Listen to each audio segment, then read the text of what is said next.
Yo soy Joaquín Rey y esto es La Voz del 21. El día de hoy, 17 de febrero, se cumplen 25 años desde que se firmara la Declaración de Paz de Itamaraty.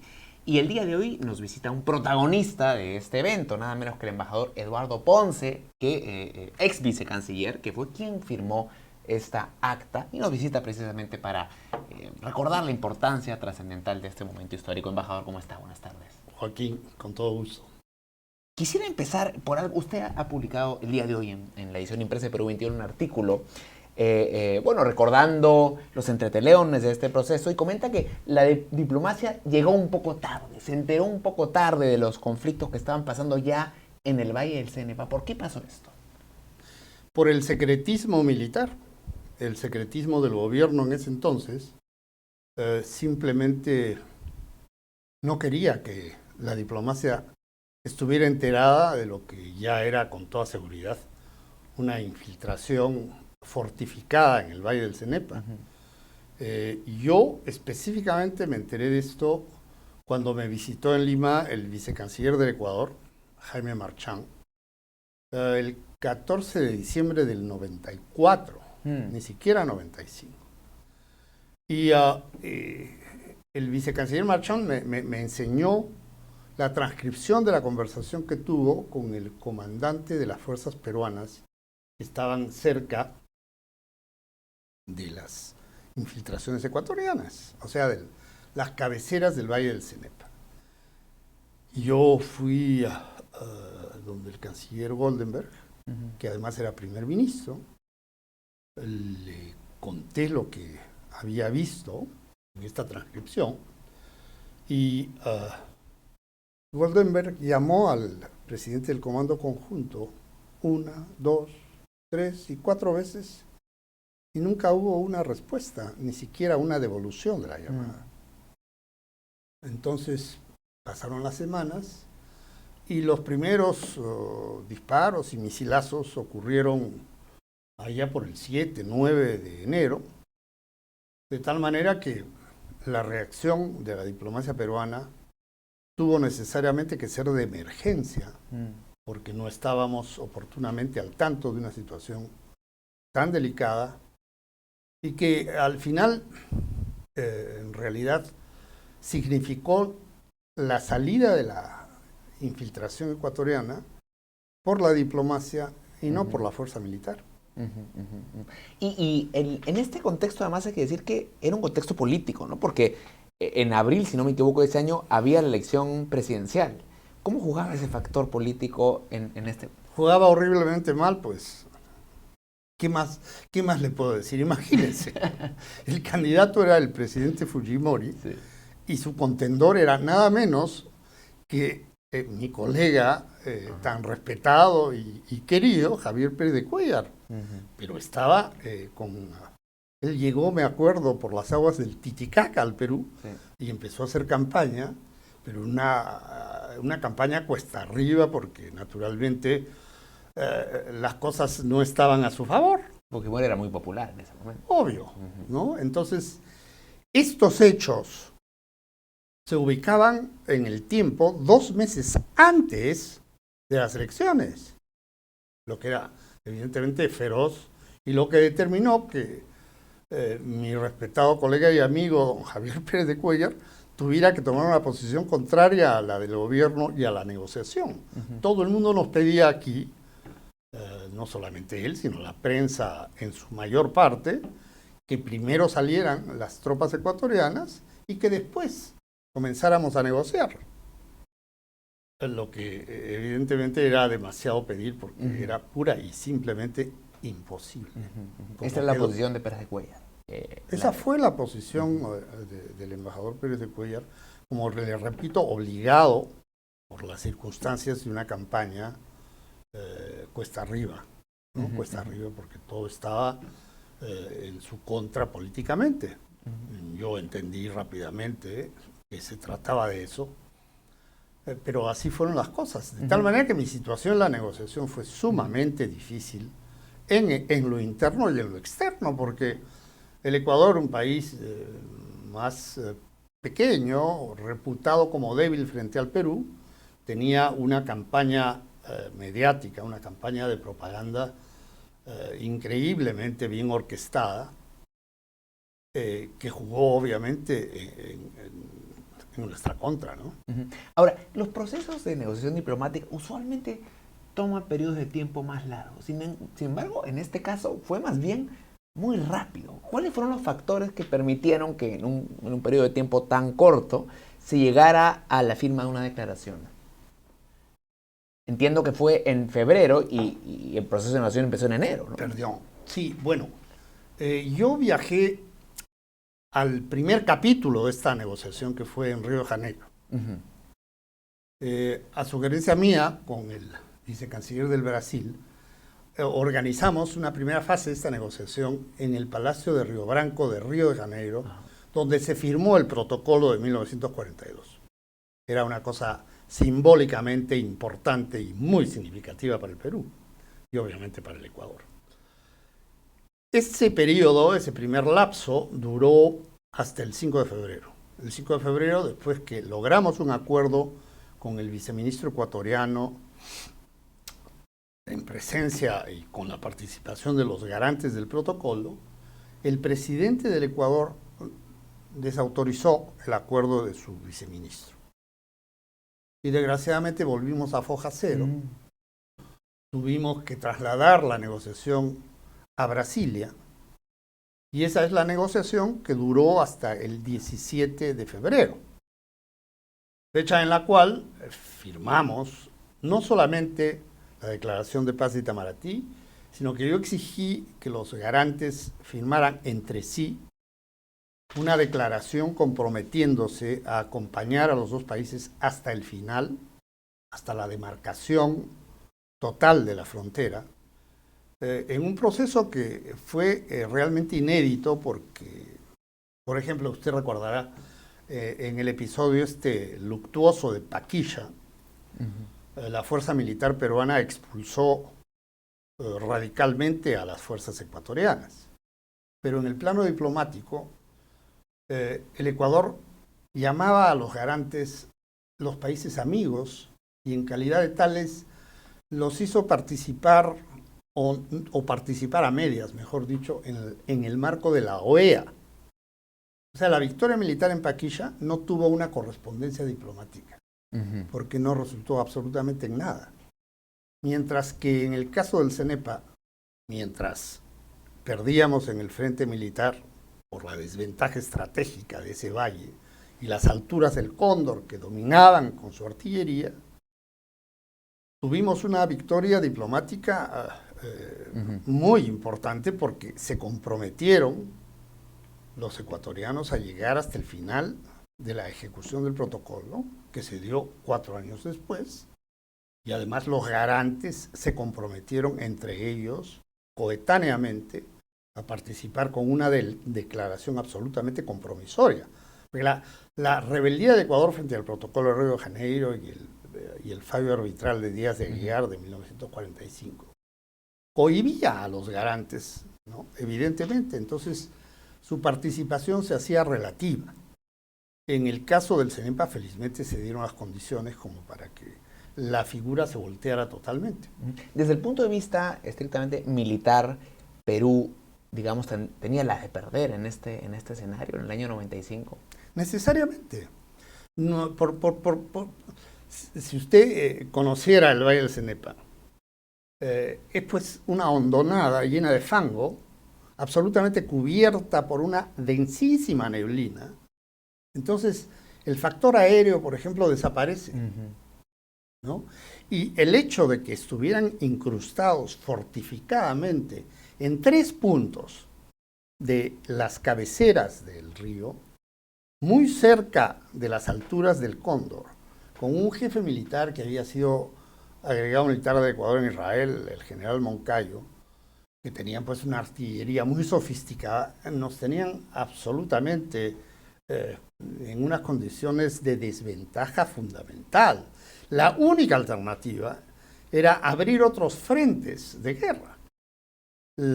Como usted habrá visto en el artículo que mencionó, la flota peruana estaba al borde del límite marítimo con el Ecuador como una señal y una advertencia y un factor de disuasión para que entendieran que si es que la cosa se ponía de un color más intenso y dramático que el que tenía, la flota podía transponer el límite marítimo y bombardear puertos y ciudades ecuatorianas, cosa que por supuesto jamás ocurrió.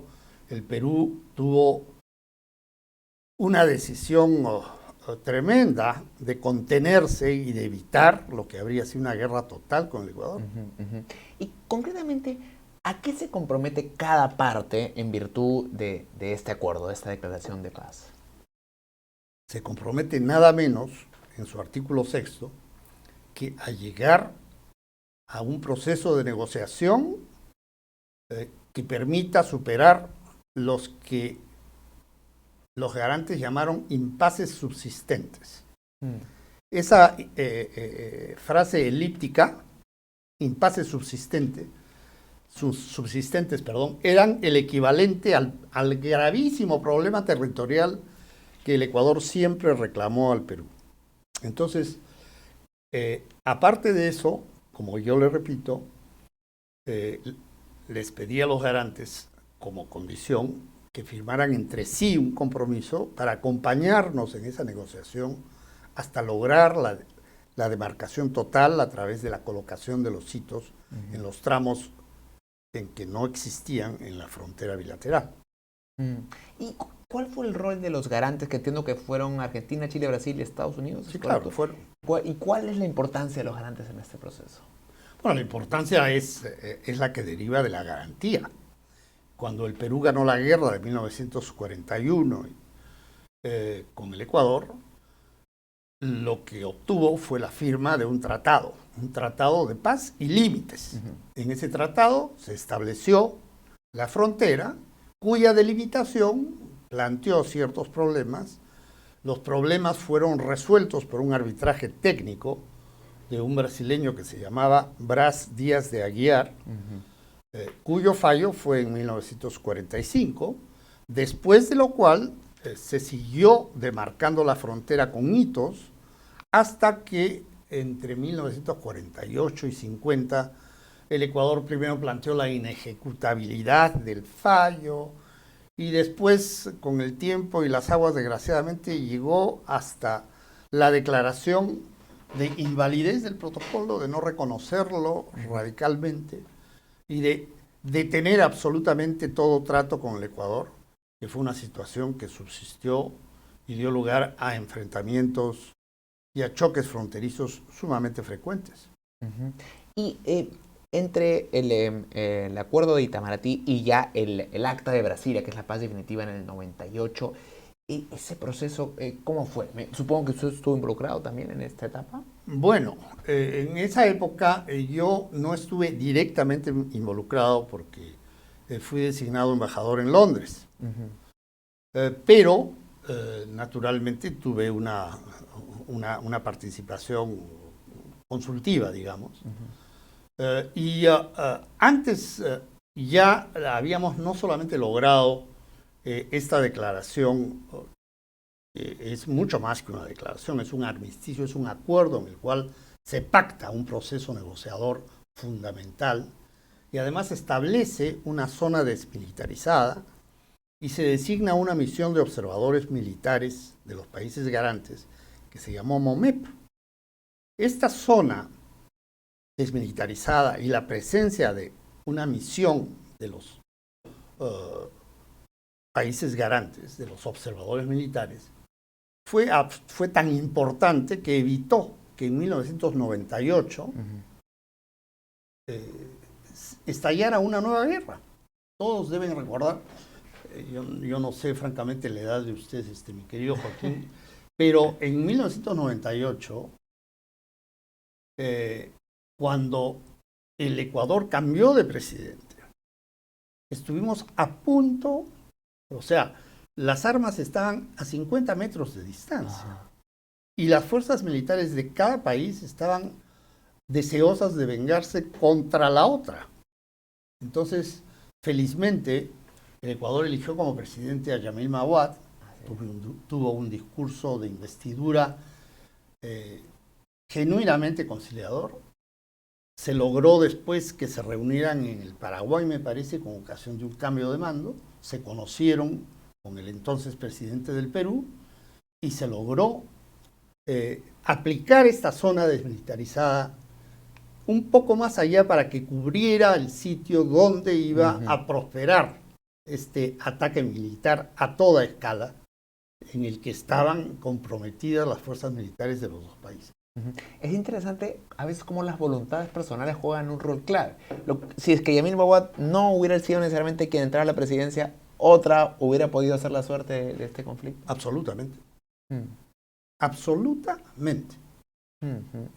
Y con la situación actual, no hay, digamos, no se vislumbra un riesgo de que haya algún tipo de conflicto hacia futuro con la frontera de Ecuador. Ninguno, porque una de las grandes virtudes que ha tenido el arreglo definitivo con el Ecuador ha sido incorporar algo que comenzamos paradójicamente a construir en la época de los gobiernos militares en los dos países. Imagínese usted.